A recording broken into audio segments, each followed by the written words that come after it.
অনেক দিন আমাকে বলে, ভাই আমাদের খুব আশা যে এই গ্রামে আপনাকে মাহফিলে নিয়ে আসবো, কিন্তু সেকুলারদের ষড়যন্ত্রের কারণে, তাদের বাধার কারণে আমরা আপনাকে আনতে পারি না।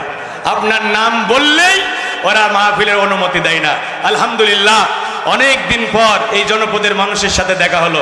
আজকে যেভাবে কোরআনের মাহফিলে দুনিয়ার জান্নাতের বাগানে আমরা একসাথে বসেছি, আল্লাহ যেন জান্নাতে কোরআনের মাহফিলে আমাদের এভাবে বসার তৌফিক দেন। আরো যারা বলেন আমিন। মাহফিল করতে গিয়ে তাফসীর মাহফিল কমিটির জোতার তলা ক্ষয় হয়েছে। তো কত নেতার কাছে ধর্ণা দেয়া লাগতো, পুলিশের দৌড়ে দৌড়ে ভিক্ষুকের মতো ভিক্ষা করা লাগতো। বন্ধুরা আমার, এখন কি সেই পরিবেশ আছে? ছাত্র জনতার অভ্যর্থনের মাধ্যমে একটি স্বাধীন উন্মুক্ত পরিবেশ আমরা পেয়েছি। এখন আর কোরআনের মাহফিল করার জন্য কোনো অনুমতির প্রয়োজন হয় না। এই স্বাধীন উন্মুক্ত পরিবেশকে নস্যাৎ করার জন্য সেকুলারিজমে বিশ্বাসী ধর্মনিরপেক্ষতাবাদের ধ্বজধারীরা ইসকন লীগের সাথে আতাহাত করে এই স্বাধীনতাকে ভুলণ্ঠিত করার জন্য তারা ষড়যন্ত্র করছে। ভাইরা আমার, আমরা কোনোভাবেই ছাত্র জনতার বুকে রক্তের মাধ্যমে যে অভ্যুত্থান ঘটেছে, যে স্বাধীনতা আমরা পেয়েছি, এটাকে আমরা ভুলণ্ঠিত হতে দিতে চাই না। সেকুলাররা অনেক রূপ নিয়ে এসেছে এই স্বাধীনতাকে ভুলণ্ঠিত করার জন্য। তাদের সমস্ত ষড়যন্ত্র ব্যর্থ হয়ে গেছে। এখন তারা ইসকনের ঘাড়ে চেপে এই উগ্রবাদী হিন্দু সংগঠন, জঙ্গি সংগঠন, হিন্দুদের ঘাড়ে চেপে আবার তারা দেশের ভিতরে অরাজকতা সৃষ্টির ষড়যন্ত্র করছে। জাতিকে সচেতন থাকতে হবে, কোনোভাবেই যেন তাদের এই ষড়যন্ত্র সফল না হয়। দল মত নির্বিশেষে সবাইকে এই স্বাধীনতা রক্ষার জন্য এক প্ল্যাটফর্মে থাকতে হবে। যদি প্রয়োজন হয় আবু সাইদের মতো, মুগ্ধর মতো আবার আমরা বুক চিতিয়ে বুকে রক্ত ঢেলে দিয়ে বাতিলের সমস্ত ষড়যন্ত্রকে নিঃশেষ করে দেব। রাজি আছেন কারা কারা? হাত তোলার লেগে দেখা।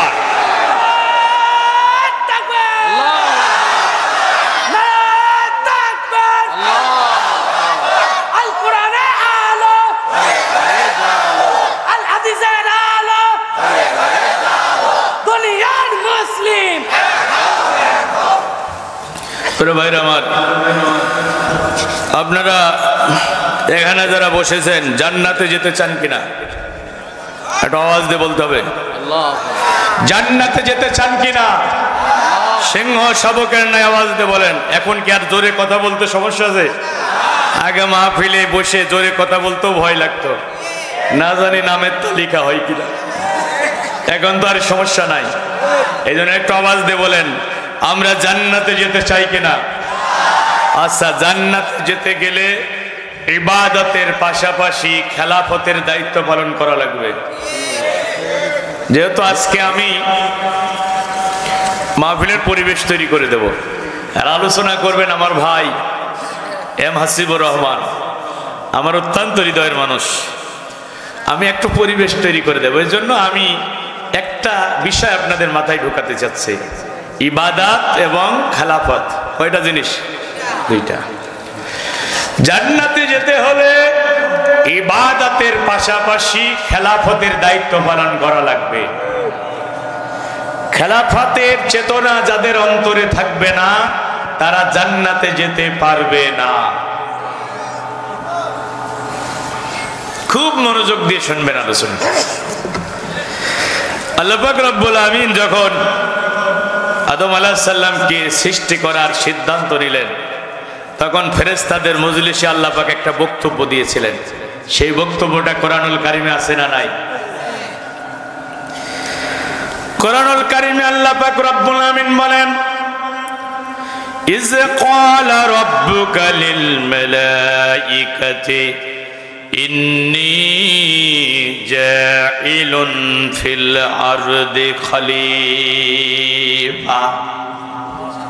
স্মরণ করো এই সময়ের কথা, যে সময় আল্লাহ পাক রব্বুল আমিন ফেরেশতাদেরকে ডেকে বললেন, ও আমার ফেরেশতারা, আমি জমিনে আমার খলিফা পাঠাতে চাই, জমিনে আমি আমার খলিফা পাঠাতে চাই। কোথায় পাঠাবে খলিফা? জমিনে। তাফসীরে খাজেন প্রণেতা বলেন এই দুনিয়ার প্রথম খলিফা হলো আদম আলাইহিস সালাম, আর আদমের সন্তান যারা সবাই আল্লাহর খলিফা। কোথাকার খলিফা? জমিনের খলিফা। কার খলিফা? একটু জোরে বলেন। আমরা খলিফা কার? খানকার খলিফা নাকি জমিনের খলিফা? আল্লাহ আমাদেরকে জমিনের খলিফা করে পাঠিয়েছে। এখন জমিনের খলিফারা জমিনের খেলাফত বাদ দিয়ে খানকার খেলাফত নিয়েছে। এই জন্য জমিনের খেলাফত এখন শয়তান দখল করে নিয়েছে। জমিনের খেলাফত ছেড়ে আমরা এখন খানকার খলিফা হয়েছি, আর জমিনের খেলাফত শয়তান দখল করে নিয়েছে। আল্লাহ বললেন আমি জমিনে আমার খলিফা পাঠাতে চাই। এই কথার জবাবে ফেরেশতারা বললেন ক্বালু আতাজআলু ফিহা মান ইউফসিদু ফিহা ওয়া ইয়াসফিকুদ দিমা। ও আল্লাহ, এমন খলিফা কি তুমি জমিনে পাঠাতে চাচ্ছ যারা জমিনে গিয়ে রক্তপাত করবে, বিবাদ সংঘর্ষ করবে? কারণ দুনিয়াতে মানুষ সৃষ্টি করার আগে আল্লাহ জিন জাতিকে সৃষ্টি করেছিল। জিন সৃষ্টি হয়েছে আগে আর মানুষ সৃষ্টি হয়েছে পরে। জিনকে আল্লাহ সৃষ্টি করেছে ধোঁয়াবিহীন আগুনের দ্বারা। এই জন্য জিনকে আমরা খালি চোখে দেখতে পারি না। এই বনি আদম জমিনে পৃথিবীতে আসার আগে আল্লাহ জিন জাতিকে জমিনে রাজত্ব দিয়েছিল। তারা জমিনে বসবাস করত, কিন্তু তারা মারামারি শুরু করলো, কাটাকাটি রক্তপাত শুরু করলো, বিবাদ শুরু করলো। আল্লাহ পাক রব্বুল আমিন বললেন যাও জিবরাইল, জিনদেরকে পিটায়া সমতল ভূমি থেকে বের করে দাও। ওই অভিজ্ঞতা থেকে ফেরেশতারা বলছে আল্লাহ এমন খলিফা কি তুমি দুনিয়াতে পাঠাতে চাচ্ছ যারা দুনিয়ায় গিয়ে মারামারি করবে, কাটাকাটি করবে, বিবাদ রক্তপাত করবে? বরং ওয়ানাহনু নুসাব্বিহু বিহামদিকা ওয়া নুকদ্দিসু লাক, আমরা তো আপনার পবিত্রতা সহকারে প্রশংসা করছি, আমরা তো আপনার শ্রেষ্ঠত্ব ঘোষণা করছি। আবার নতুন করে জমিনে খলিফা পাঠানোর কি দরকার আছে? আল্লাহ বলেন ও ফেরেশতারা, আমি যা জানি তোমরা তা জানো না। তার মানে আমি আদমকে শুধু জিকির আর তাসবিহ প্রশংসা করার জন্য দুনিয়াতে খলিফা করে পাঠাতে চাচ্ছি না। দুনিয়াতে আদমকে আমি খলিফা করে পাঠাতে চাচ্ছি, আমার একটা ভিন্ন উদ্দেশ্য আছে। এখন খলিফা পাঠানোর উদ্দেশ্য কি, খলিফার কাজটা কি, একটু জানার দরকার আছে না? না? আচ্ছা ভাই, এই স্কুলে যিনি বাংলা ক্লাস নেন, বাংলার টিচার যদি ইংরেজি না জানে তার কোনো সমস্যা আছে? না, সমস্যা নাই। যিনি বাংলা ক্লাস নেন তিনি যদি অঙ্ক না জানেন তার কোনো সমস্যা নাই। কিন্তু যিনি অঙ্ক নেন, অঙ্ক ক্লাস নেন, অঙ্কের টিচার, তাকে তো অবশ্যই অঙ্ক জানতে হবে। পশু পাখি অন্যান্য মাখলুকাত তাদেরকে আল্লাহ খলিফা হিসাবে পাঠায় নাই। এজন্য খলিফার দায়িত্ব কি, খলিফার কাজ কি, এটা না জানলেও তাদের সমস্যা নাই। যেহেতু আল্লাহ আমাদেরকে খলিফা করে পাঠিয়েছে, এই জন্য আমাদের কাজ কি এটা জানার দরকার আছে না নাই? না জানলে মানবেন কেমনে? ভাইরা আমার, খলিফার কাজ শুধু ইবাদত বন্দেগী করা না, খলিফার স্পেসিফিক একটা কাজ আছে। আমি কি বলবো? মহিলা প্যান্ডেলের জায়গার সংকলন হচ্ছে না, সুবহানাল্লাহ বলেন। মহিলারা ইসলামের দিকে আসবে যত, ইসলামের বিজয় ত্বরান্বিত হবে তত। ও আমার ভাইরা বোনেরা, তোমরা যারা কোরআনের এই জান্নাতের বাগিচায় সমবেত হয়েছ, আমরা তোমাদের কোরআনের মাহফিলে আসসালাম, শুভেচ্ছা জানাচ্ছি। আল্লাহ আমাদের এই মা বোনগুলোকে খাদিজার মতো, আয়েশার মতো ইসলামের জন্য কবুল করুন। জোরে বলুন আল্লাহুম্মা আমিন। ও মায়েরা, বোনেরা, যার সামনে যতটুকু ফাঁকা জায়গা আছে একটু মেহেরবানি করে পূরণ করে বসুন। কোরআন শোনার জন্য 1 ইঞ্চি জায়গা যদি আপনি আপনার বোনকে ছেড়ে দেন, আল্লাহ জান্নাতের ভিতরে আপনার জন্য বিশাল পরিমাণ জায়গা বরাদ্দ করে দেবেন। সুবহানাল্লাহ। মায়েরা আমার, এখন আল্লাহ বলছে আমি বনি আদমকে খলিফা করে দুনিয়াতে পাঠালাম। এখন আরেক জায়গায় আল্লাহ বলছে ওমা খলাকতুল জিন্না ওয়াল ইনসা ইল্লা লিয়াবুদুন, আমি জিন আর মানুষকে আমার ইবাদত করার জন্য সৃষ্টি করেছি। তাহলে একদিকে খেলাফত আর একদিকে ইবাদত। এখন ইবাদত কি আর খেলাফত কি জানার দরকার আছে না নাই? খেলাফতটা হলো খাস আর ইবাদতটা হলো আম। যেমন সকল শিক্ষকই মানুষ, কিন্তু সকল মানুষ শিক্ষক নয়। সকল চেয়ারম্যানই মানুষ, কিন্তু সকল মানুষ চেয়ারম্যান নয়। খুব ভালো করে বোঝেন। সকল প্রধানমন্ত্রী মানুষ, কিন্তু সকল মানুষ প্রধানমন্ত্রী নয়। খেলাফত সংক্রান্ত যত আমল আছে সবই ইবাদত, কিন্তু সকল ইবাদত খেলাফত নয়। এই আলোচনাগুলো হয় না এখন।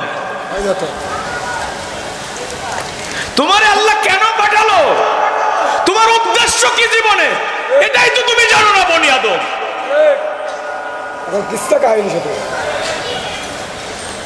ভাইরা আমার, ইবাদত হলো আল্লাহ যা বলেছে তা করা, যা নিষেধ করেছে তা না করা।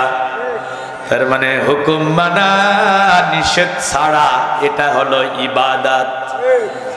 আল্লাহর হুকুম মানা, আল্লাহ যা নিষেধ করেছে তা না করা, এটা হলো ইবাদত। আর খেলাফত হলো হুকুম মানানো, নিষেধ ছাড়ানো। মাথার ভিতরে ঢুকাই নেবেন, যেহেতু আপনারা খলিফা। কার খলিফা? কথা বলতে হবে ভাই। আমরা কার খলিফা? নাকি শয়তানের খলিফা? কোন পীরের খলিফা? আমরা আল্লাহর খলিফা। এই আল্লাহর খেলাফত নেবেন না পীরের খেলাফত নেবেন? কোন জায়গার খলিফা? জমিনে। জমিনে কোন জায়গার খলিফা? কার খলিফা? আচ্ছা, খুব ভালো করে মাথায় ঢুকান। হুকুম মানানো, নিষেধ ছাড়ানো, এটা হলো খেলাফত। আর হুকুম মানা, নিষেধ ছাড়া, এটা হলো ইবাদত। মসজিদে আজান হয়েছে, হাইয়া আলাস সালাহ, নামাজে আসো। হাইয়া আলাল ফালাহ, দুহাত ভরে কল্যাণ নিয়ে যাও। এটা কার হুকুম? আজান হওয়ার সাথে সাথে আপনি মসজিদে গিয়ে নামাজ আদায় করেছেন, এটা হলো ইবাদত। এখন আমরা তো নামাজ আদায় করলাম, আজান শোনার পরে কিছু বনি আদম আছে চার দোকানে বসে গল্পের আসরে মত্ত আছে। না না, কলার ঝাঁকায় আর কয় মৌলবীদের মতো এত খারাপ না, নামাজ না পড়লো আমার ইমান ঠিক আছে। আবার একদল বলে পানির নিচে বাতি জ্বলে, ঝড় তুফানে নেবে না, খাজা বাবার মুরিদ হইলে নামাজ কালাম লাগে না। আমরা নামাজ পড়লাম, আজান হওয়ার পরে, এটা হলো ইবাদত। যারা নামাজ না পড়ে চার দোকানে বসে গল্পের আসরে মত্ত আছে, তাদেরকে পিটাইয়া পিটাইয়া মসজিদে ঢুকানোর নাম হলো খেলাফত।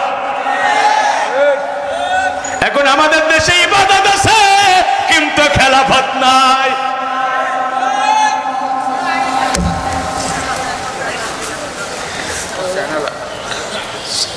চুরি না করা ইবাদত, চুরি না করা।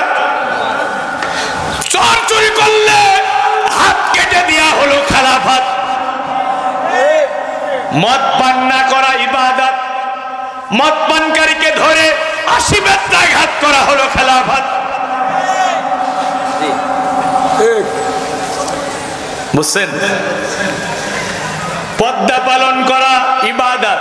মহিলারা যখন বাইরে যাবে পর্দার সাথে যাবে, বেপর্দায় তারা বাইরে যাবে না। এখন যে মহিলারা বেপর্দায় বাইরে যায় তাদেরকে পর্দা পালন করার জন্য পরিবেশ তৈরি করে দেয়া হলো ইবাদত। এখন আমাদের দেশে ইবাদত আছে কিন্তু খেলাফত না। আমি হাসান আল মামুন যদি এখানে সালাতে ওয়াজ করতে করতে মুখ দিয়ে রক্ত উঠে মারা যায়, এই ডিঙেদে এলাকার সব বনি আদম কি নামাজি হবে? আমার ওয়াজ শুনে কিছু মানুষ নামাজি হতেও পারে, আবার নাও পারে, কিন্তু পার্লামেন্টে যদি কোরআন কায়েম হয়ে যায়, জমিনে যদি আল্লাহর খেলাফত ব্যবস্থা প্রতিষ্ঠিত হয়ে যায়, ইসলামী খেলাফত যদি কায়েম হয়ে যায়, আল্লাযীনা ইম্মাক্কান্নাহুম ফিল আরদ, জমিনের খেলাফত যখন বনি আদমের হাতে চলে যাবে, মুসলমানদের হাতে যখন জমিনের রাষ্ট্র ক্ষমতা যাবে, সূরা হাজের 41 নম্বর আয়াতে আমার আল্লাহ বলেন, মন্ত্রী পরিষদের মিটিং করে সর্বপ্রথমে তারা পার্লামেন্টের নামাজের আইন পাস করে দেবে। আমার ভাইরা, এখন আমাদের দেশে কি ইসলামী খেলাফত কায়েম আছে? ও বনি আদম, তোমার দায়িত্ব হলো খেলাফত কায়েম করা। আমি একটু বুঝাই। আচ্ছা ভাইরা আমার, স্কুলে ভর্তি হয়েছেন, নিয়মিত ক্লাস করছেন, প্রতিদিনের রুটিন মাফিক পড়ালেখা করতেছেন, এটা হলো ইবাদত। আর খেলাফত হলো সামনে পরীক্ষা। আমি নিয়মিত ক্লাসে যাই, পড়ালেখা করি, কেন? সামনে আমার পরীক্ষা আছে। আমি নামাজ পড়ি, রোজা রাখি, হজ করি, জিকির করি, আমি মসজিদ মাদ্রাসার খেদমত করি, আমার উদ্দেশ্য হলো জমিনে খেলাফত কায়েম করা। আমার উদ্দেশ্য কি? পড়ালেখার উদ্দেশ্য হলো পরীক্ষায় পাস করা, পরীক্ষা দিয়ে পরীক্ষায় ভালো রেজাল্ট করা, নাকি? আমি যে ইবাদত করি, ইবাদতের উদ্দেশ্য হলো দ্বীনের বিজয়, ইসলাম বিজয় করা, কোরআনের রাজ কায়েম করা। এখন যে ইবাদতকারীর অন্তরে ইসলাম প্রতিষ্ঠার চেতনা নাই, ওই ইবাদত হলো মেরুদণ্ডহীন ইবাদত। এই ইবাদত দিয়ে জান্নাতে যাওয়া যাবে না। খেলাফত কায়েমের চেতনা যাদের ইবাদতের ভিতরে নাই, এই ইবাদত দিয়ে জান্নাতে যাওয়া যাবে না। দলিল, যদি শুধু ইবাদত করে খেলাফত প্রতিষ্ঠার চেষ্টা না করে, শুধু ইবাদত করে যদি জান্নাতে যাওয়া যায়, তাহলে আমার আপনার চেয়ে জান্নাতের বেশি হকদার হলো ফেরেশতারা। ঠিক ভাই, খুব মনোযোগ। আচ্ছা বলেন তো, কোন ফেরেশতাকে কি আল্লাহ জান্নাত দেবে? আর জোরে বলেন না কেন?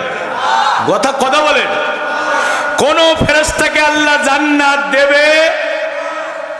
কারণ তারা ইবাদত করে কিন্তু খেলাফতের দায়িত্ব পালন করে না।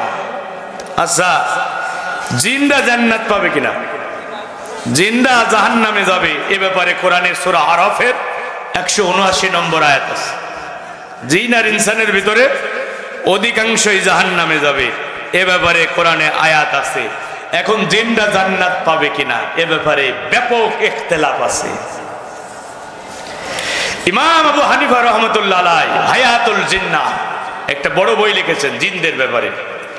এই বইয়ের ভিতরে তিনি মতামত পেশ করেছেন, ইবাদতকারী নাফরমান জিনেরা, মানুষের ভিতরে যেমন ভালো মানুষ আছে, খারাপ মানুষ আছে, বেঈমান আছে, কাফের আছে, মুমিন আছে, জিনদের ভিতরেও মুমিন জিন আছে, আবার বেঈমান জিন আছে, দুষ্ট জিন আছে। এখন ইমাম আবু হানিফা রাহমাতুল্লাহর মতে দুষ্ট জিনেরা জাহান্নামে যাবে, কিন্তু ইবাদতকারী জিনরা জান্নাতে যাবে না। তবে সাহাবীদের ভিতরে এই ব্যাপারে ব্যাপক ইখতিলাফ আছে। সাহাবীদের একটা গ্রুপ বলতেছে যে জিনদেরকে আল্লাহ জান্নাত দেবেন, জান্নাতে ঢোকার পরে জিনেরা জান্নাতের মাটি হবে। এ ব্যাপারে একটু পড়ালেখা করে দেখেন। আমি সেদিন এক শাইখের দর্শে নিজামে বসেছিলাম। আমি জিজ্ঞাসা করলাম শাইখকে, শাইখ আমি জানতে চাই খেলাফতবিহীন ইবাদতে জান্নাত পাওয়া যাবে কিনা? তিনি বললেন চমৎকার, চমৎকার বলেছো তুমি, চমৎকার বলেছো। খেলাফতবিহীন ইবাদতে জান্নাত পাওয়া যাবে না। কারণ সপ্ত আকাশ সপ্ত জমিনের ভিতরে যা কিছু আছে সব আল্লাহর ইবাদত করতেছে। কয়টা দলিল নেবেন আপনি? আফাগায়রা দীনিল্লাহি ইয়াবগুন, আদমের সন্তানেরা, ইসলাম বাদ দিয়ে আমি আল্লাহ যে ইসলামী দিন দিয়েছি, এই ইসলামী দিন বাদ দিয়ে কেন তোমরা ধর্ম নিরপেক্ষ মতবাদের পিছনে ছুটতেছ? কেন সমাজতন্ত্রের পিছনে ছুটতেছ? কেন ন্যাশনালিজমের পিছনে ছুটতেছ? লাহু আসলামা মান ফিস সামাওয়াতি ওয়াল আরদ তাওআউ ওয়া কারহা, তাওআউ ওয়া কারহা। অথচ আকাশে যা আছে, জমিনে যা আছে, ইচ্ছাই হোক অনিচ্ছাই হোক, আমি আল্লাহর বিধানের কাছে তারা মাথা নত করে দিয়েছে। সুবহানাল্লাহ বলেন। আকাশে যা আছে, জমিনে যা আছে, সব গোলামি করে কার? ইচ্ছাই হোক অনিচ্ছাই হোক, ভাই হুক আর ভাই করুক, আল্লাহর বিধান মানতে তারা বাধ্য। প্রতিদিন সূর্যটা পূর্ব দিগন্তে উদিত হয়, পশ্চিম দিগন্ত অস্তমিত চলে যায়। কোনদিন কিন্তু সূর্যটা স্ট্রাইক করে, হরতাল করে, মিছিল মিটিং করে আল্লাহর কাছে এ দাবি করে নাই, আল্লাহ প্রতিদিন এক কাম করতে ভালো লাগে না, কিছুদিন পূর্ব দিগন্ত উদিত হব, কিছুদিন পশ্চিম দিগন্তে উদিত হব। এ কথা কি কোনদিন সূর্যটা আল্লাহর কাছে বলেছে? পাশাপাশি খেজুর গাছ আর সুপারি গাছ মাথা উঁচু করে দাঁড়িয়ে রয়েছে। খেজুর গাছের বুক কাটতে এই যে শীতের মৌসুমে মিষ্টি রস পাওয়া যাবে, কিন্তু সুপারি গাছের বুকটা কাটতে কাটতে যদি দ্বিখণ্ডিত করে ফেলেন, বলেন তো এক ফোঁটা মিষ্টি রস কি বের করা যাবে? আম গাছে কোনোদিন জাম ধরে না, জাম গাছে কোনোদিন বেল ধরে না। সবগুলো বিধান মানে কার? কোরআনুল কারিমে আমার আল্লাহ বলেন, কোরআনুল কারিমে আল্লাহ বলেন, তুসাব্বিহু লাহুস সামাওয়াতুস সাবউ ওয়াল আরদু ওয়া মান ফীহিন্না ওয়া ইন মিন শাইইন ইল্লা ইউসাব্বিহু বিহামদিহি ওয়ালাকিন লা তাফকাহুনা তাসবিহাহুম। সপ্ত আকাশ এবং সপ্ত জমিনের ভিতরে, আমি আবারও বলছি, সপ্ত আকাশ আর সপ্ত জমিনের ভিতরে যা কিছু আছে সব আল্লাহ তাসবিহ করতেছে, সব আল্লাহ তাসবিহ করতেছে। আমার আল্লাহ বলেন, আমার আল্লাহ বলেন, ওয়ালাকিন লা তাফকাহুনা তাসবিহাহুম। দুনিয়ার মানুষেরা তোমরা তাদের তাসবিহর ভাষা বুঝতে পারো না। নদী তার কলতানে, পাখিগুলো তার কুহুতানে, বাতাস তার মরমর শব্দে, পাখিগুলো তার কুহুতানে আল্লাহর নামে তাসবিহ পাঠ করতেছে। ওয়ালাকিন লা তাফকাহুনা তাসবিহাহুম। ও ডিঙিদার আল্লাহর বান্দারা, তোমরা তাদের তাসবিহর ভাষা বুঝতে পারো না। এই কথা কার? এরপরে আল্লাহ বলতেছেন, আলাম তারা আন্নাল্লাহা ইউসাব্বিহু লাহু মান ফিস সামাওয়াতি ওয়াল আরদ ওয়াত তায়রু সাফাত কুল্লু কদ আলিমা সালাতাহু, কুল্লু কদ আলিমা সালাতাহু ওয়া তাসবিহাহু। আকাশে যা আছে, জমিনে যা আছে, এবং আকাশের ওই উড়ন্ত পাখিরা, আকাশের ওই উড়ন্ত পাখিরা যারা ডানায় ভর করে উড়ে বেড়ায়, তারা আল্লাহ তাসবিহ করে, তারা আল্লাহর সালাত আদায় করে। প্রত্যেকে তাদের সালাত আদায়ের পদ্ধতি জানে, কিন্তু আল্লাহ কি তাদের জান্নাত দেবে?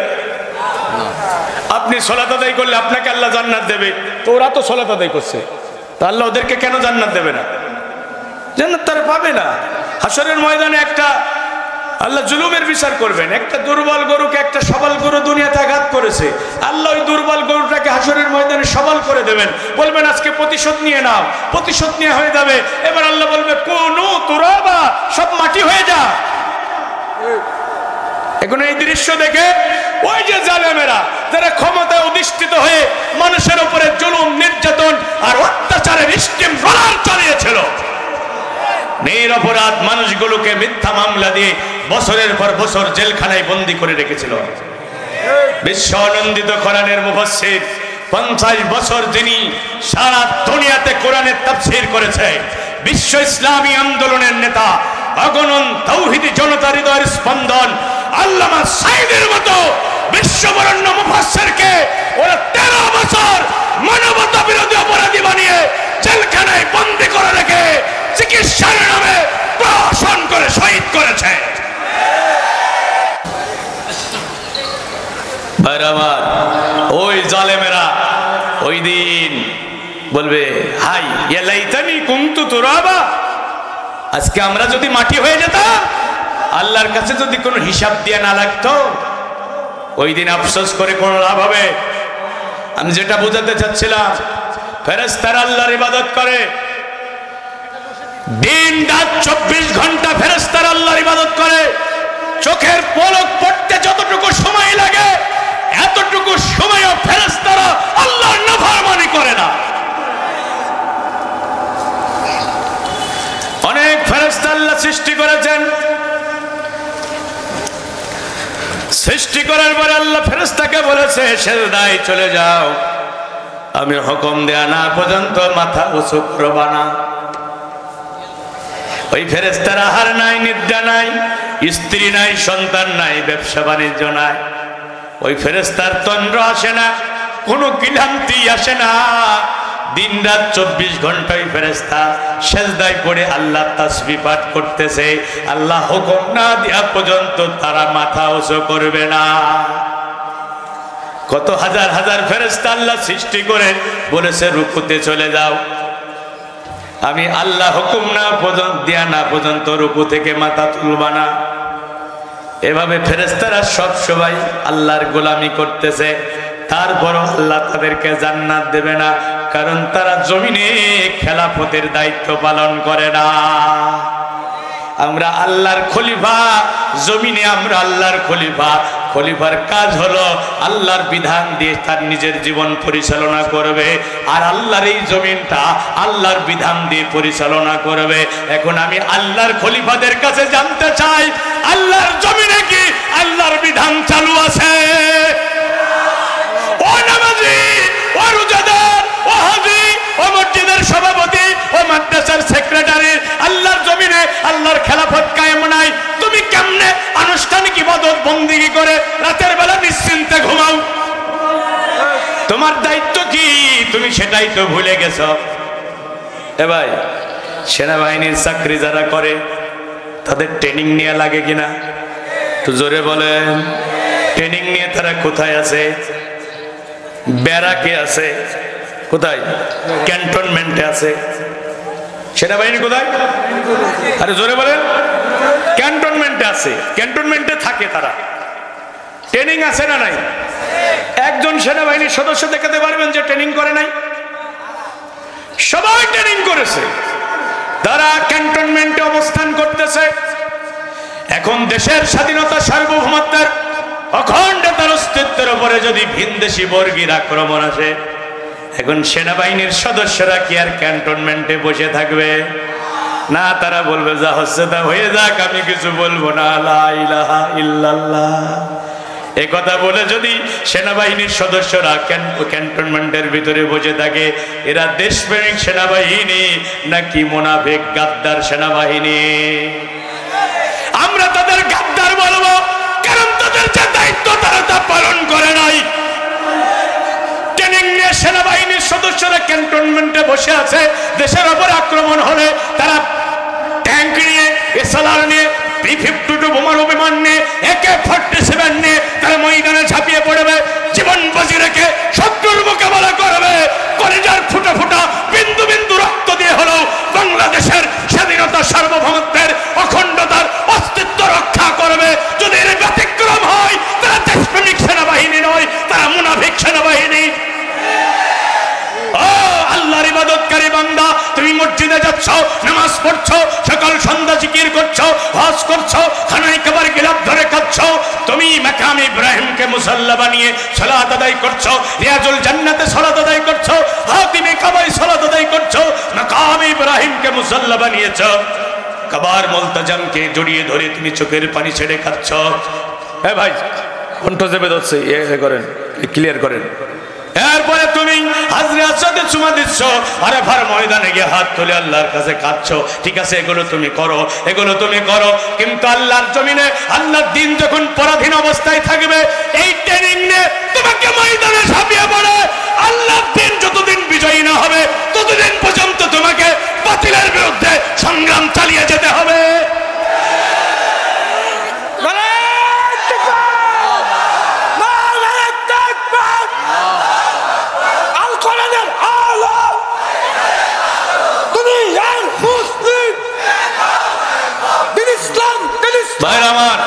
আল্লাহর জমিনে কি আল্লাহর ইসলাম বিজয়ী আছে? আল্লাহর এই জমিনকে আল্লাহর বিধান অনুযায়ী চলছে। স্বাধীনতার 53 বছর পার হয়ে গেছে, স্বাধীনতার 53 বছর পার হয়ে গেছে। দেশের ক্ষমতায় যারা এসেছে তারা সবাই মুসলমান। আমি চুয়াডাঙ্গার মুসলমানদের কাছে জানতে চাই, এই দেশটা কি কোরআনের আইনে পরিচালিত হয়েছে? বরং আমরা যারা কোরআনের আইনের কথা বলেছি, আমাদেরকে জানের দুশমন মনে করা হয়েছে। আমাদের নামে মিথ্যা মামলা দিয়ে বছরের পর বছর জেলখানায় বন্দী করে রাখা হয়েছে। রিমান্ডে নিয়ে আমাদের হাতের নখ উপড়ে ফেলা হয়েছে। ইলেকট্রিক শক দিয়ে আমাদের অনেক ভাইকে পঙ্গু করে দেওয়া হয়েছে। আমাদের ব্যবসা বাণিজ্য ধ্বংস করে দেওয়া হয়েছে। চাকরি বাকরি থেকে আমাদের ভাইদেরকে বঞ্চিত করা হয়েছে। ইসলামী আন্দোলনের নেতাদেরকে অন্যায়ভাবে ফাঁসির মঞ্চে ঝুলিয়ে শহীদ করা হয়েছে। তারপরও কি আমরা থেমে গেছি? আমরা থামি নাই। আমরা ছিলাম, আমরা আছি, আমরা থাকব।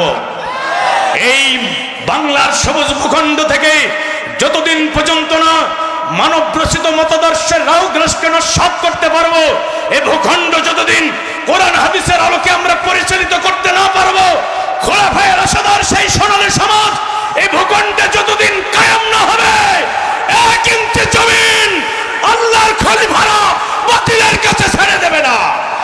রাজি আছেন? কেন কেন হাত তোলা লাগে দেখা।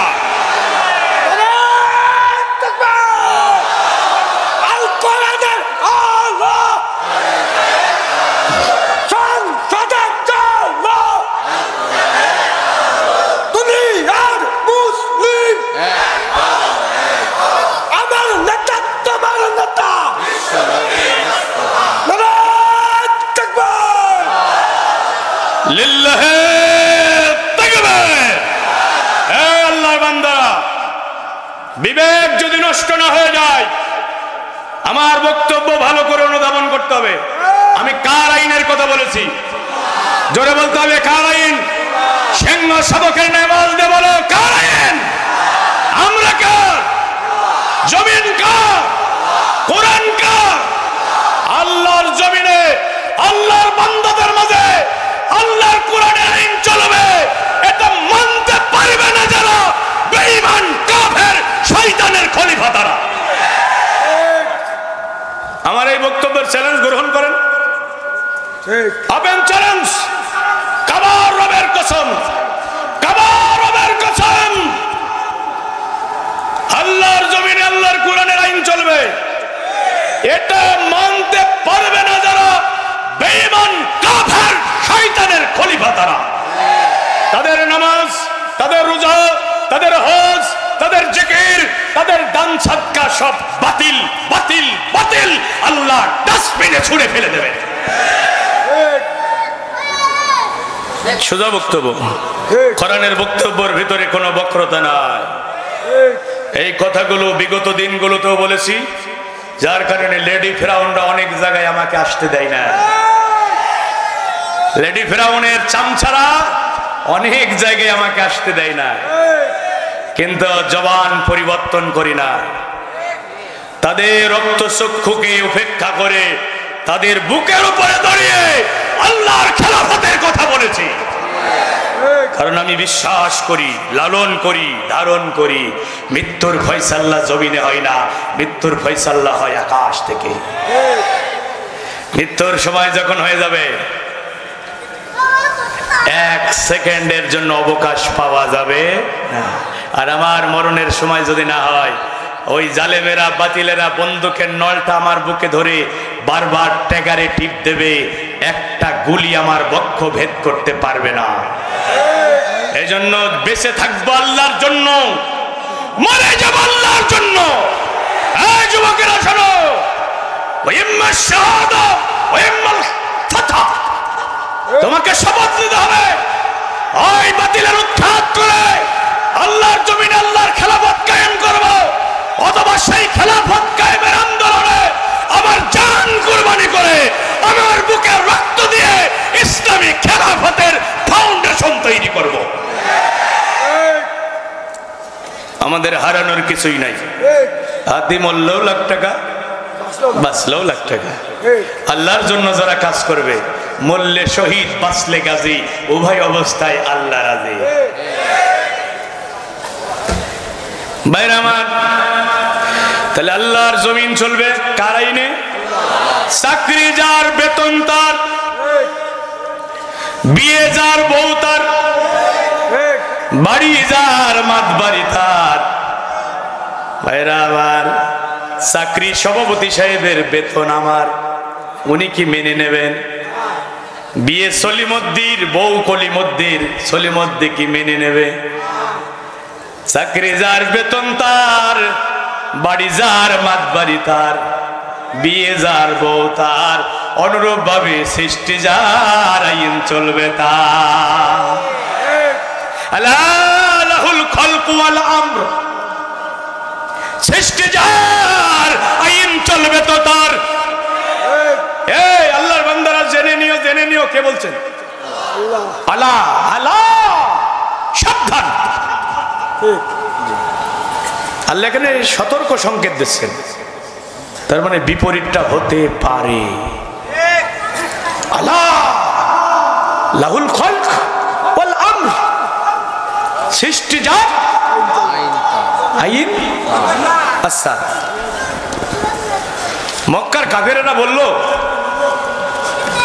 আল্লাহ রাসূলকে বলছে মক্কার কাফেরেরা, কোরআনে আল্লাহ সেটা কোট করে দিয়েছে, ইয়াকুলুনা হাল লানা মিনাল আমরি মিন শাইء। ও মুহাম্মদ সাল্লাল্লাহু আলাইহি ওয়াসাল্লাম, তুমি মসজিদে থাকো, আল্লাহর জিকির, তাসবিহ, তাহমিদ পাঠ করো, আর রাষ্ট্র পরিচালনার জন্য আমরা আইন তৈরি করব, আমরা রাষ্ট্র চালাবো, এই অধিকার কি আমাদের আছে? তারা জিজ্ঞেস করছে আল্লাহ রাসূল, ইয়াকুলুনা হাল লানা মিনাল আমরি মিন শাইء, আইন রচনা করার কোনো অধিকার কি আমাদের আছে? তখন আল্লাহ বলছে, রাসূল আপনি বলুন, কুল ইন্নাল আমরা কুল্লুহু লিল্লাহ, আইন দেওয়ার অধিকার শুধুমাত্র কেবলমাত্র একমাত্র বিশ্ব জাহানের মালিক আল্লাহ সুবহানাহু ওয়া তাআলা। এখানে আর কাউকে অধিকার দেয়া হয়? অনেক মুসলমান নামাজ পড়ে, অনেক মুসলমান রোজা রাখে, সকাল সন্ধ্যা জিকির করে, হজ করে এসেছে, মসজিদের খেদমত করে, মাদ্রাসার খেদমত করে, কিন্তু কোরআনের আইনের কথা বললে চেহারা কালো হয়ে যায়। এমন মুসলমান বুঝি এই এলাকায় না। অনেক হাজী সাহেব কোরআনের রাষ্ট্র ব্যবস্থার কথা বললে চেহারা কালো হয়ে যায়, বুকের ভিতরে মোচড় দিয়ে ওঠে। তার মানে নামাজ ভালো লাগে, রোজা ভালো লাগে, হজ ভালো লাগে, জিকির ভালো লাগে, কোরআনের আইন দিয়ে সমাজ রাষ্ট্র চলবে এটা তাদের ভালো লাগে না। ঈমান আছে না গেছে? খেলাফত আছে না গেছে? ও আর আল্লাহর খলিফা নাই, এখন শয়তানের খলিফা। আমি আপনাদের কাছে জানতে চাই, আপনারা শয়তানের খলিফা হবেন না আল্লাহর খলিফা? আওয়াজ দে, শয়তানের খলিফা না আল্লাহর খলিফা? আমরা শয়তানের খলিফা হতে চাই না। শয়তানের খলিফা হিসেবে আমরা দুনিয়াতে আসিও নাই, আমরা আল্লাহর খলিফা হিসেবে দুনিয়াতে এসেছি। আল্লাহর এই জমিন আল্লাহর আইন দিয়ে আমরা আবাদ করব। এদেশে আল্লাহর আইন যতদিন চালু না হবে আমরা নিথর হব না, আমরা নিস্তব্ধ হব না। জান মালের কোরবানি করে আমৃত্যু আমরা সংগ্রাম চালিয়ে যাব। ভাইয়েরা আমার, খেলাফত প্রতিষ্ঠার জন্য যারা চেষ্টা করবে না তারা যে জান্নাত পাবে না, একটা হাদিস দিয়ে আমি আপনাদেরকে প্রমাণ করে দিই। দলিল ছাড়া জমির দাম নাই, দলিল ছাড়া বক্তার বক্তৃতার দাম নাই। ও আল্লাহর বান্দারা, আল্লাহর জমিনে আল্লাহর কোরআনের আইন কেন তোমাদের ভালো লাগবে না? আমরা তো ব্রিটেন আমেরিকার আইনের কথা বলছি না, আমরা তো দিল্লি ওয়াশিংটনের আইনের কথা বলছি না। যে আল্লাহ আমাদের সৃষ্টি করেছে, যে আল্লাহর কাছে আবার আমরা দুনিয়ার এই সংক্ষিপ্ত জীবন শেষ করে ফিরে যাব, ওই আল্লাহর আইনের কথা আমরা বলছি। তোমরা কেন আমাদের দুশমন ভাবো? কেন আমাদের সাথে বিরোধিতা করো? তোমার ঘরেও তো কোরআন আছে বন্ধু, তোমার মসজিদের মেম্বারেও তো কোরআন আছে। কোরআনকে তো তুমি জীবনের চেয়ে বেশি ভালোবাসো। আমি দৃঢ়ভাবে বিশ্বাস করি আমার সামনে অনেক যুবক বসে আছে যারা কোরআন পড়তে পারে না, কিন্তু কোরআনের জন্য যদি ডাক আসে জীবন বিলাতে তারা পিছপা হবে না। এমন অনেক যুবক এখানে বসে আছে যারা কোনোদিন রসুলের একটা সিরাত গ্রন্থ পড়ে শেষ করে নাই, কিন্তু আল্লাহ রসুলের মহব্বতে জীবন দিতে তারা পিছপা হবে না। কথা বলুন ঠিক কিনা? হাদিসে কুদসির ভিতরে এই বক্তব্যটা এসেছে। আল্লাহ পাক রব্বুল আমিন বলেন যে আন জাবির রাদিয়াল্লাহু তাআলা قال قال رسول الله صلى الله عليه وسلم اوحى الله عز وجل الى جبرائيل عليه السلام। আল্লাহ পাক রব্বুল আমিন জিবরাইল আলাইহিস সালামকে ডাক দিয়ে বললেন, যাও জিবরাইল যাও, আনিকলিব মদিনাতা কাযা ওয়া কাযা বিআহলিহা, অমুক অমুক জনপদের মানুষের উপরে জমিনটা উল্টায়া চাপাইয়া দাও, জনপদের অধিবাসীদের উপরে জমিনটা উল্টিয়া চাপাইয়া দাও। জিবরাইল আলাইহিস সালাম ফেরেশতাদেরকে নিয়ে ওই জনপদে গেলেন। সেখানে গিয়ে দেখলেন আল্লাহর একজন আবেদ বান্দা আছে, বুজুর্গ বান্দা আছে, রাত দিন সে আল্লাহর ইবাদতে মশগুল। খুব ভালো করে বোঝেন, রাত দিন সে আল্লাহর ইবাদতে মশগুল। জিবরাইল আলাইহিস সালাম চিন্তা করলেন এই বুজুর্গ বান্দার উপরে আমি জমিনটা কেমনে চাপাইয়া দিই। তিনি চিন্তা করলেন লোকটা হয়তো মুনাফিক হতে পারে, লেবাসে একরকম, সিরাতে আর একরকম। এমন মুসলমান আমাদের দেশে আছে না? না, ওই যে আমির হামজা ভাই বলে, দেখে মনে হয় যেন জান্নাত থেকে সবেমাত্র পালায়া এসেছে। মাথায় টুপি, মুখে দাড়ি, গায়ে জুব্বা, খানাই কাবার গিলাপ ধরে কেঁদেছে। আবার সাইদি সাহেবের মিছিলের দাবিতে, মিছিলের ফাঁসির দাবিতে মিছিলের সামনের সারিতে অংশগ্রহণ করেছে। এমন গাদ্দার মুনাফিক মুসলমান দেশে আছে না? না, আমার এক মুসল্লি দেখে মনে হবে যেন আল্লাহর ফেরেশতা। কি সুন্দর চেহারা, মিছিলের সামনের কাতারে সাইদি সাহেবের ফাঁসির দাবিতে। তো জিবরাইল আলাইহিস সালাম চিন্তা করলেন যে লোকটা হয়তো সিরাতে একরকম, সুরতে আর একরকম, তাই তার সন্দেহ হলো, দেখি আমলনামাটা খুলে একটু দেখি। হযরত জিবরাইল ওই আল্লাহর বান্দার আমলনামা খুলে দেখলেন। আমলনামা দেখে তিনি বিস্ময়ে হতবাক হয়ে গেলেন।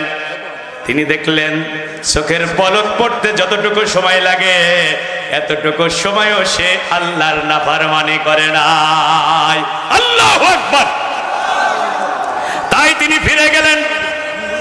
قال يا ربي إن عبدك فلانا لم يعصك طرفه عين। আল্লাহকে ডাক দিয়ে বললেন, রব্বুল আমিন ওই জমিনের ভিতরে তোমার একজন বুজুর্গ দরবেশ বান্দা আছে, চোখের পলক পড়তে যতটুকু সময় লাগে এতটুকু সময় সে নাফরমানি করে নাই।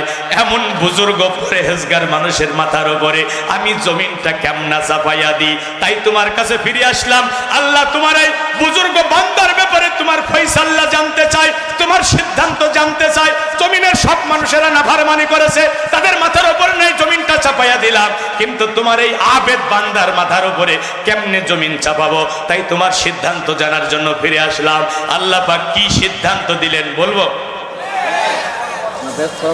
আল্লাহ পাক রব্বুল আমিন বললেন, ক্বালা ফাক্বালা আকলিবহা আলাইহি ওয়া আলাইহিম, আলাইহি ওয়া আলাইহিম। জিবরাইল আগে জমিনটা ওই বুজুর্গের মাথার উপরে চাপাও, তারপরে জমিনের মানুষের উপরে চাপাও। জমিনের সব মানুষেরা নাফরমানি করেছে, সে তো নাফরমানি করে নাই, তো তার মাথার উপরে কেন চাপানো হবে? আল্লাহ পরে ব্যাখ্যা করছেন, ফাইন্না ওয়াজহাহু লাম ইয়াতামাআদ ফি সাআতি কত্তুন। জমিনের লোকেরা আল্লাহর নাফরমানি করেছে, আল্লাহ দিন তার চোখের সামনে পরাধীন অবস্থায় ছিল। জালিমের জুলুম, নির্যাতন, অত্যাচারের স্কিম রোলার গোটা জাতিকে অতিষ্ঠ করে তুলেছিল, কিন্তু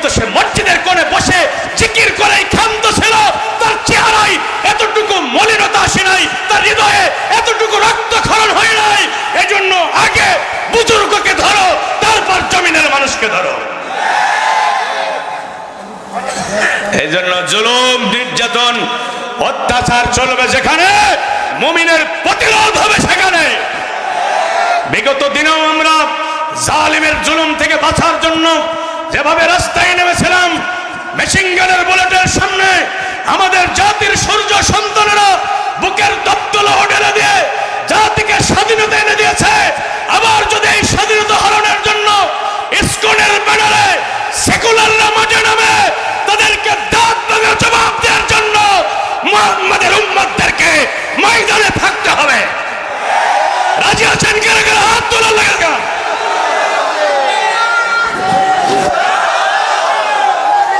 ভাই শেষ করে দিন,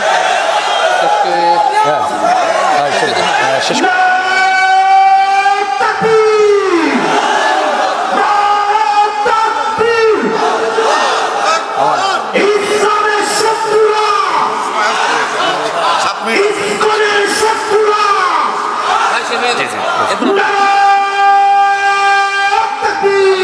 আলহামদুলিল্লাহ, আজকে আমি আসলে দারুণভাবে অভিভূত, আনন্দিত, পুলকিত। আমার স্নেহের নাহিদ অনেক দিন আমাকে বলে, ভাই আমাদের খুব আশা যে এই গ্রামে আপনাকে মাহফিলে নিয়ে আসবো, কিন্তু সেকুলারদের ষড়যন্ত্রের কারণে, তাদের বাধার কারণে আমরা আপনাকে আনতে পারি না। আপনার নাম বললেই ওরা মাহফিলের অনুমতি দেয় না। আলহামদুলিল্লাহ, অনেক দিন পর এই জনপদের মানুষের সাথে দেখা হলো। আজকে যেভাবে কোরআনের মাহফিলে দুনিয়ার জান্নাতের বাগানে আমরা একসাথে বসেছি, আল্লাহ যেন জান্নাতে কোরআনের মাহফিলে আমাদের এভাবে বসার তৌফিক দেন। আরো যারা বলেন আমিন। তাহলে জান্নাতে যেতে হলে খেলাফতের দায়িত্ব পালন করতে হবে। রাজি আছেন তো? আলহামদুলিল্লাহ। আমার শরীফ ভাই, আমার স্নেহের, আমি বলছি, আমার স্নেহের চুয়াডাঙ্গা জেলা ছাত্র দলের জয়েন্ট সেক্রেটারি, তরুণ উদীয়মান ছাত্র নেতা, আমার স্নেহের আমানুল্লাহ আমান, আমার ছোট ভাই, আমাকে বড় ভাই হিসেবে সম্বোধন করে। আমি আমানের কাছে আমার ভাইয়ের অনেক প্রশংসা শুনেছি। আল্লাহ তাকে জাতীয়তাবাদী দলের নেতৃত্বে অধিষ্ঠিত করেছেন। গত কয়েকদিন আগে কাউন্সিল হলো, আমি ওই দিন চুয়াডাঙ্গার উপর দিয়েই গেলাম। আলমডাঙ্গা থেকে আমার অনেক ভাইয়েরা এসেছিল, তাদের সাথে কথা হলো আমার। আমি তো এই চুয়াডাঙ্গাতে প্রায় এক যুগ ছিলাম, এই সরোজগঞ্জেও আমি ছিলাম। আলহামদুলিল্লাহ, চুয়াডাঙ্গা শহরে তো দীর্ঘদিন ছিলাম, আলমডাঙ্গাতে ছিলাম। আমান আজকে এসেছে, আমানের সাথে দেখা হলো। এই যে সাংবাদিক আমার হুসাইন আঙ্কেল সামনে বসে আছেন, আমি সবার জন্য দোয়া করছি। আল্লাহ পাক রব্বুল আমিন এই স্বাধীন দেশটাকে আমরা যেন নতুন করে বৈষম্যহীনভাবে সাজাতে পারি। আল্লাহ আমাদের এই কাজে সবাইকে কবুল করুন।